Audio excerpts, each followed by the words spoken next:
अब मैं आपको बताता हूं क्या इसमें एफआईआर दर्ज होगी। तो मैं आपको बताना चाहूंगा जी नहीं, इसमें एफआईआर दर्ज नहीं होगी। पुलिस कोई भी कंप्लेंट एफआईआर लॉन्च नहीं करेगी on the basis of adultery, जारता, जारकर्म के बिहाफ पे।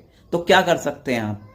तो आप अगर चाहते हैं कि आप जानते हैं कि आपकी पत्नी या फिर आपका पति अडल्ट्री में रह रहा है, लिव इन में रह रहा है, और जबकि वो मैरिड है आपसे और आपने उनको छूट भी नहीं दी है, या अगर लेट सपोज आपने छूट दे दी है, लाइक मैं बात कर रहा था अरमान को पायल ने छूट दे दी है कि ठीक है, ओके फाइन, उनमें क्लैशेस रहे, मतलब काफी डिस्टरबेंस रहा है, वो सेपरेट भी रहे हैं, बट अगर पहली पत्नी के द्वारा परमिशन दे दी जाती है पति को कि okay fine, I am fine with this marriage, जो आप दूसरी मैरिज कर रहे हैं उसमें अगर आप वो परमिशन दे रही है, सहमति दे रही है, तब तो आप जो है दूसरी मैरिज कर सकते हैं।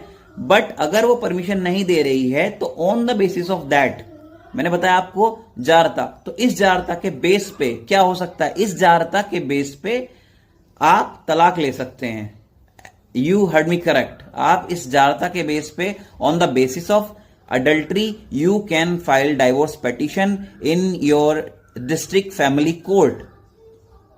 डिस्ट्रिक्ट कोर्ट में आप जो है फाइल कर सकते हैं केस को, और जब आप डिस्ट्रिक्ट कोर्ट में तलाक का मुकदमा डालते हैं, आप इस बात को आधार बनाएंगे कि ये पर्टिकुलर व्यक्ति दूसरी महिला के साथ रह रहा है, या ये पर्टिकुलर लेडी किसी दूसरे इंसान के आदमी के साथ रह रही है, जबकि मैंने कोई परमिशन नहीं दी है, मेरा कोई परमिशन नहीं है।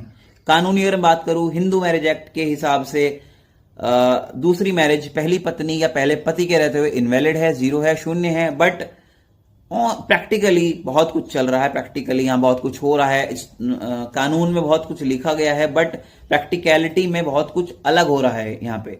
ठीक है, तो मैं बात कर रहा था सेक्शन 13 में आप जाके पिटीशन फाइल कर सकते हैं on the basis of adultery. Adultery को आप ग्राउंड बना के पिटीशन मूव कर सकते हैं कि मेरा जो पति है या पत्नी है किसी अदर महिला के साथ में वो जो है रिलेशन मेंटेन कर रहे हैं, अलग रह रहे हैं, मुझसे अलग रह रहे हैं, अब जो है मुझे को तलाक चाहिए। तो आपको उसमें काफी एविडेंसेस इकट्ठा करने पड़ेंगे।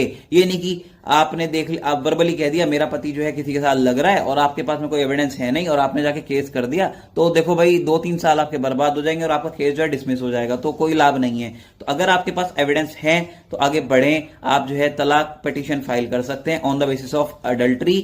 और एविडेंस होना बहुत बहुत बहुत मैंडेटरी है। अगर नहीं है तो टाइम वेस्ट होगा, 2 से 3 से 4 से 5 साल आपके बर्बाद हो जाएंगे, कोई लाभ फायदा नहीं होने वाला है। बट अगर आपके पास में प्रूफ है तो आपको इजीली डाइवोर्स मिल सकता है।